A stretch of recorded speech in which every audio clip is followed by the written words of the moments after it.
משפחה, חברים, אולי לצאת לבילויים, שיחות עמוקות, שיחות של הנפש בלילה. להתמודד עם שינויים, ההרגלים הישנים, הנשמה במלחמה עם הקרמה. עוד יבואו ימים טובים, אני מבטיח. עוד יבואו ימים טובים.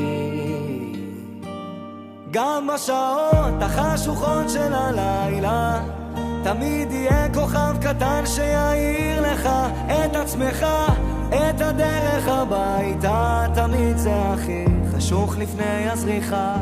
מיליון רכבות דוהרות עד אוסטרליה, מחפש רחוק את מה שנמצא לך מתחת לאף.